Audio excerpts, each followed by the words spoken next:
네, 반갑습니다. 시카가드 교육센터 노이즈 오프입니다. 오늘 포스팅 차량은 포드 익스플로러입니다. 익스플로러는 2001년도 때 우리나라에 첫 출시를 했습니다. 그래서 지금 11년도 짧지 않은 기간, 어떻게 보면 짧다고 할 수도 있는데 그 기간 동안에 많은 판매고를 올린 차량입니다. 특별히 광고하지 않아도요, 우리나라는 대형 SUV라고 하겠죠. 근데 이제 외국 사람들이 볼 때는 중대형이라고 얘기하시는 분도 있고 그런데 일단 멋집니다. 색깔도 그러고요. 차도 길고 크고 높고 또 작업도 빡셉니다. 이 바디온 차량하고 익스플로러나 아니면 트래버스나 이런 차들이 작업이 난이도가 굉장히 많습니다. 잠시 택배가 와가지고 얘기하다가 이제 말이 끊어졌습니다. 얼추 한 30대 정도 작업을 했는데 거의 사이드 스텝을 다 달고 출고를 하십니다. 근데 스텝을 안 달고 나오셨습니다. 업체에 있는 입장에서는 좋습니다. 근데 스텝이 달린 차량들은 이 차 리프트 고의가 굉장히 어렵습니다. 오늘 작업 내용은 시카가드 MS 폴리머 4종 패키지, 하부 전체 이너왁스, 아펜다 스펀지 패드와 실링 보강이 되어 있습니다. 제가 이제 실링 보강한 지는 얼마 되지는 않았는데, 익스플로러 같은 경우는 실링이 정말 안 되어 있습니다. 이따가 제가 하부 찍으면서 리뷰도 하겠지만은, 랩 조인트 있는 부분에 모자하고 모자가 만나서 그 부분에 이제 조금씩은 안에 이제 도포를 해놨긴 놨는데, 가급적이면 이제 그런 부분들을 해서 출고를 했으면 어땠을까 그러고, 또 이제 2.3하고 3.0하고는 가격이 한 700만원 정도? 720 정도? 이 정도 차이 난다고 합니다. 인천에서 방문을 해 주셨고요. 혼자 작업하니까 오늘은 마무리는 안 되고 내일까지 작업을 진행을 하겠습니다. 차가 이제 신차기 때문에, 근데 외산차 같은 경우는 이 배를 싣고 오기 때문에 녹이 생성돼서 출고될 수밖에 없습니다. 그리고 이제 익스플로러 공통적인 게 보통 이제 국내 차종의 사륜구동에 코팅제가 묻게 되면 40km 넘어가면 떠는 현상들이 생깁니다. 근데 익스플로러는 기계적으로 도포를 한 게 아니고 사람이 임의적으로 도포를 했기 때문에 그 사륜 파이프 있는 그 부분이 아마 좀 지정을 하게 되어 있습니다. 그러니까 기계가 뿌렸다 그러면은 전량은 도포 안 하더라도 부분적으로는 도포가 들어가겠지만은 제 개인적으로 봤을 때는 출고 전에 그냥 사람이 인위적으로 도포한 것 같습니다. 그래서 그런 부분들을 조금 더 디테일하게 신경 써서 출고를 하는 바람입니다. 옆에 이제 차주분도 계시는데요. 차주분이 약간 부탁한 게 있어서 그거 도와드리고요. 바로 작업 시작하도록 하겠습니다.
네, 포드 익스플로러 2021년형 전처리 작업이 끝났습니다.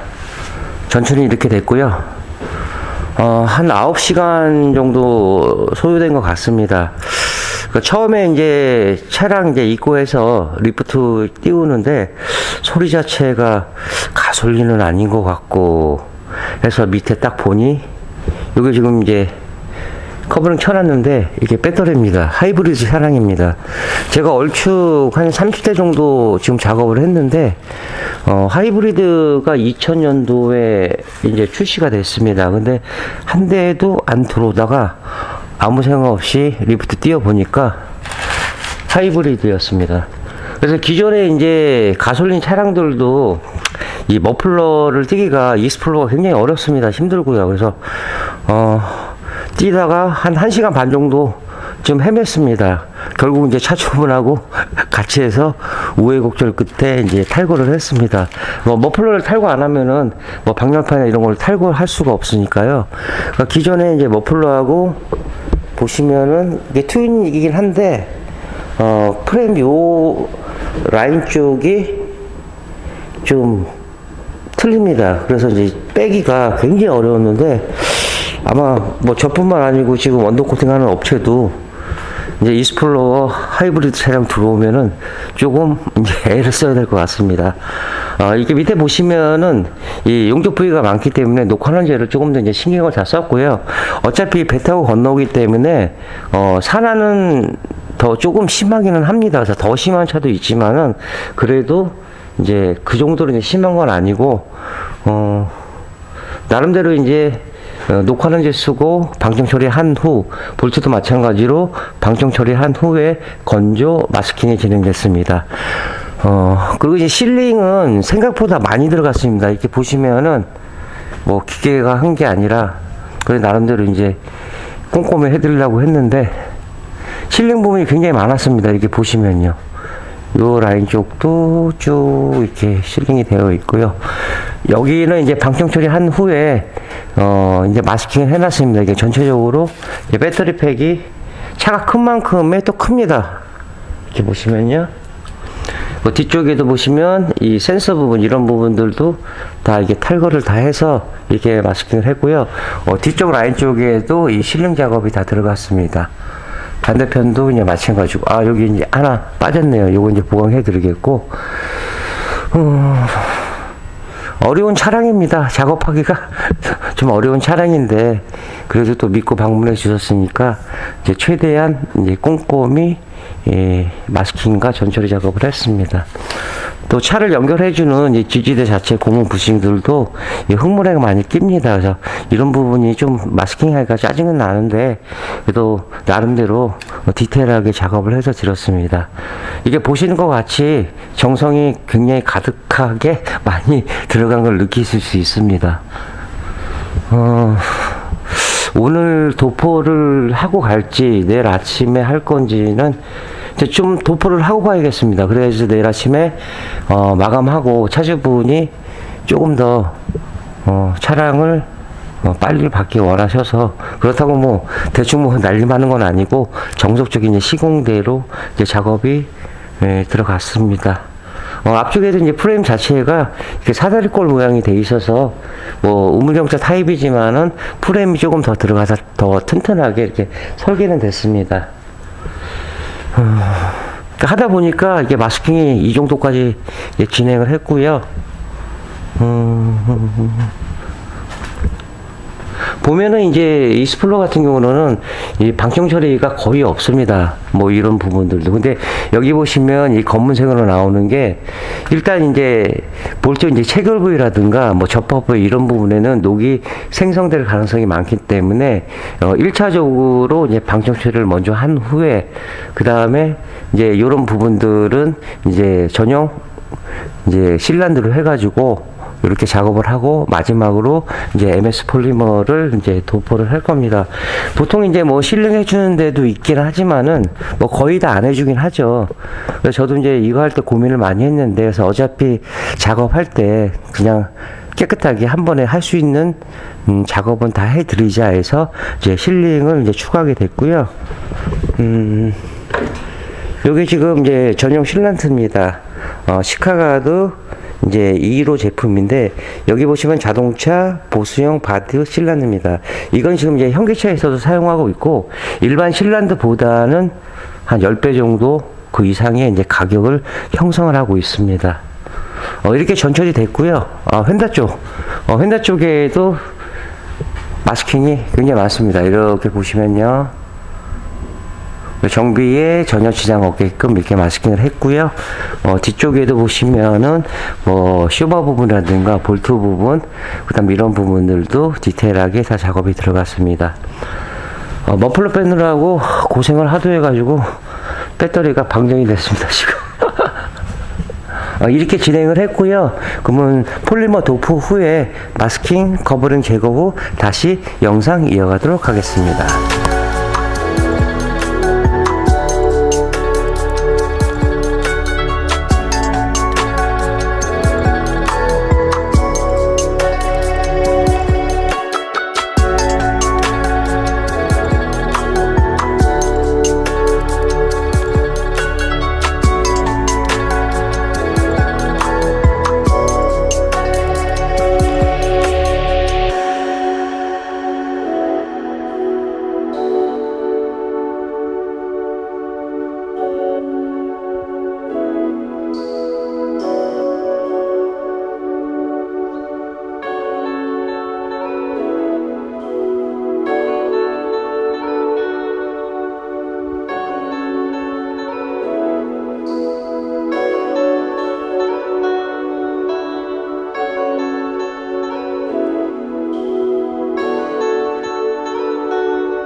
네, 포드 익스플로러 작업이 끝났습니다. 처음에 입고했을 때는 2.3인 줄 알았는데 차주분이 이제 3.0이라고 합니다. 그러니까 차가 큰 만큼에 또 이제 가격도 비싼 것만큼에 하부 작업이 좀 개인적으로는 까다롭습니다. 볼트도 많고, 이게 보시다시피 이제 하이브리드 차량이라 배터리가 차가 큰 만큼 더 크죠. 보통 이제 솔렌토 같은 경우는 한 요만큼 되는 것 같은데, 배터리도 굉장히 큽니다.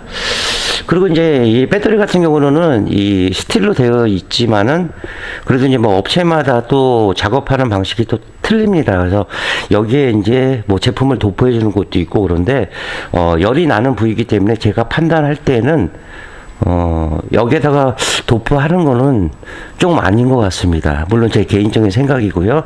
그래서 이제 방정 처리만 이렇게 한 번씩 다 해드렸습니다. 그 앞쪽에도 보시면은 프레임 자체가 이 4조각으로 나눠졌기 때문에 이런 부분들도 마스킹을 해서 깔끔히 진행됐고, 또 너클 부분 같은 경우로는 이 녹이 조금씩은 피어서 나옵니다. 국내에서 만드는 게 아니고 또 바다에서 또 배 타고 넘어오기 때문에 어느 차는 조금 이 정도 너무 심하다 이런 차도 있고, 아니면 생각보다 저 양호한 차도 있습니다. 뭐 그건 뭐 복골 복이죠 뭐. 그 다음에 드라이브 샤프트 쪽에 이 부분도 이제 방청 처리를 한 번씩 해드렸고요. 대우 쪽 이런 부분들도 녹이 빨리 생성이 됩니다. 그래서 이런 부분들까지도 이제 깔끔히 진행을 했습니다. 뒤쪽에도 뭐 로한 부분 보시다시피 튼튼합니다. 듬직하고요. 뭐 스프링도 굉장히 크고요. 폴리머 제품은 이 탄성과 유연성과 부착성이 좋아서 임의로 벗기기 전까지는 절대로 떨어지지가 않습니다. 제조사에서 순정으로 폴리머를 도포하는 이유는 그만큼 내구성이 좋기 때문에 이렇게 출고할 때 도포돼서 나오는 겁니다. 물론 이제 전체적으로 다 해주면 좋겠지만은 돈이죠. 뭐 기계가 이제 뿌리는데 만약에 이걸 전적으로 다 한다 그러면은 뭐 공장도 다시 뭐 지어야 되고 또 인건비도 추가가 되고 여러 가지가 있으니까 그래서 이제 부분만 할 수밖에 없는 상태입니다. 그리고 이제 이런 게 있죠. 내수는 안 돼 있고 수출은 왜 잘 돼 있느냐 그런데 우리나라뿐만 아니고 세계 자동차 그 법으로 인해서 아시아는 특히 대한민국은 미 방치형 지역이기 때문에 자체 브랜드에서 알아서 하고 출고하라고 명시가 되어 있습니다. 그렇기 때문에 이걸 해줄 의무는 없습니다. 또 제 생각도 그렇습니다. 그러니까 차를 뭐 디자인을 바꾸거나 아니면은 뭐 옵션을 넣어서 뭐가 움직이거나 기능성이 있거나 이거에 대해서 가격을 선정해서 소비자들한테 충족을 시켜주는 게 더 빠른 거지. 언더코팅을 해가지고 가격이 올라갔다.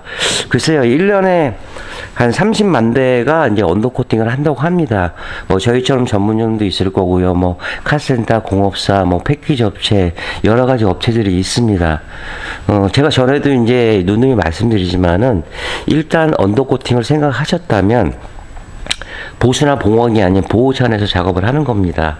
그러면 거기가 언더코팅 전문점인지, 두 번째로는 어느 제품을 사용하는지, 세 번째로는 탈거 유무는 어디까지 들어가는 건지, 그 다음에 작업자의 마인드는 어떤 건지, 이런 것들이 뭐 복합적으로 다 들어가야 됩니다. 어떻게 보면은 간단할 수 있지만은 선택을 했을 때는 굉장히 복잡합니다. 언더코팅 안 한다. 정리됐습니다. 안 하니까요. 한다. 어디서 하느냐? 무슨 제품을 하느냐? 뭐 깊게 들어가면 뭐 한두 꿀도 없겠지만은 저도 29년 일을 하면서 많은 차를 작업을 해 왔습니다. 한 15,000대, 16,000대 정도를 이제 작업을 했는데 아직도 뭐 접해 보지 못한 차들도 많죠.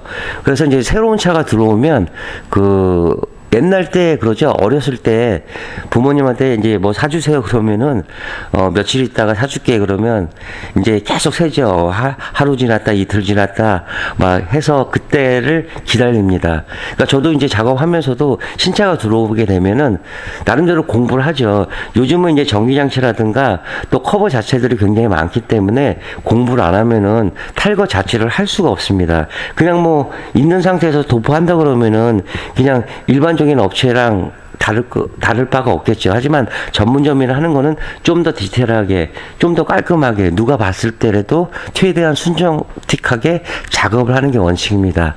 뒤쪽에도 이제 프레임 자체에도 굉장히 튼실하게 되어 있고요. 그 다음에 차를 연결해주는 고무 부싱 지지대들이 다 있습니다. 그러니까 이런 부분들도 디테일하게 살려드렸고, 그 다음에 보통 보면은 뭐 천장만 작업하는 것도 있지만은 또 볼트도 요즘은 이제 마스킹 처리를 하는 곳이 그래도 많아졌습니다. 하지만 볼트도 제가 방청 처리를 하는 이유는 볼트도 시간이 지나가면 산이 생깁니다. 생기기 때문에 이 틈 사이에서 진동해서 올라가는 겁니다. 로암이나 서브프레임은 사람을 얘기하면 뼈대입니다. 그렇기 때문에 이 뼈대 강성을 좋게 하기 위해서는 반드시 작업이 들어가야 됩니다.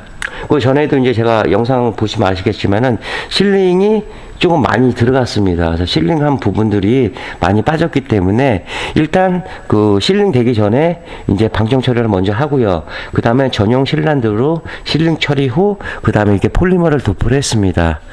이렇게 기회가 되시면은 뭐 저는 그렇습니다. 작업할 때 차를 내리지는 않습니다. 뭐 하루에 한 대, 아니 뭐 이틀에 한 대 원칙이기 때문에 어저께 오셔가지고 뭐 잠깐 작업 진행되는 거 보셨지만은 마감되기 전에 또 차를 내리지는 않습니다.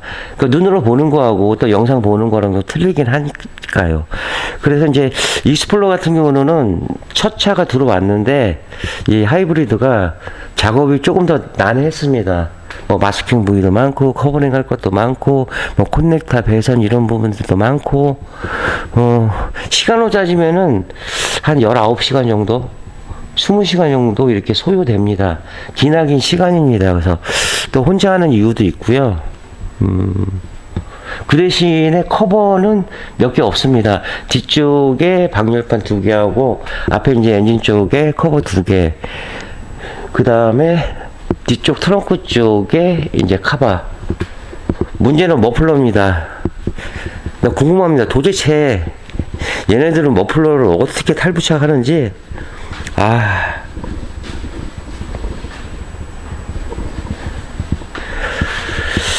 어쨌든 이렇게 뭐 작업은 진행을 했습니다. 그 다음에 이렇게 노랗게 나오는 게 이너왁스입니다.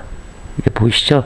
이게 건조가 되면은 돼지본도 건조돼 있듯이 그런 느낌이 나옵니다. 그래서 이 안에 이제 프레임들이 많기 때문에 언더코팅은 외부지만 이너왁스는 내부입니다. 그래서 언더코팅 할 때에는 이너왁스하고 그 다음에 같이 병행을 해주시는 게 좋습니다.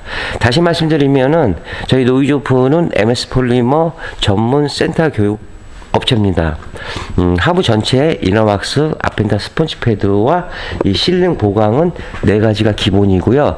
보통 이제 아펜다 스펀지 패드 이렇게 딱 얘기를 하게 되면은 휀다 방음도 들어가나요? 그런데 휀다 방음은 이제 별도입니다. 거기에 또 뭐 본닛도 하시는 경우 있고 뭐 카울도 하시는 경우도 있고요. 그래서 뒤쪽에도 다 이렇게 깔끔히 진행을 했고요. 이게 이제 연료통인데 여기서 보시다시피 엄청 많습니다. 잭도 많고요.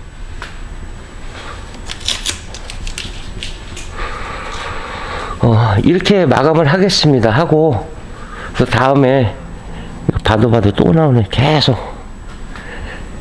그러니까 도포하고 이제 제거 다 한 다음에 한 2시간 정도가 다 이런 작업입니다.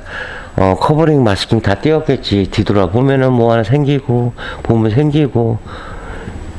그래서 언더코팅은 간단할 수도 있지만은 굉장히 복잡한 작업입니다. 또 이제 문제가 생기면 안 되겠지만은 시간이 다소 걸리더라도 뭐 작업이 어렵더라도 최선을 다해서 이제 시공해 드리겠습니다. 이렇게 마감하고요. 차주분한테 이제 연락 드려가지고 이제 차 찾아가세요 하고 말씀드리겠습니다. 내일은 일요일입니다. 편히 쉬시고요. 다음에 차량 들어오면 좋은 영상 갖고 이어가도록 하겠습니다. 네, 신용과 정직 최선의 노력을 다하는 노이즈오프가 되겠습니다. 자, 29년의 노하우 방음은 정성입니다. 감사합니다.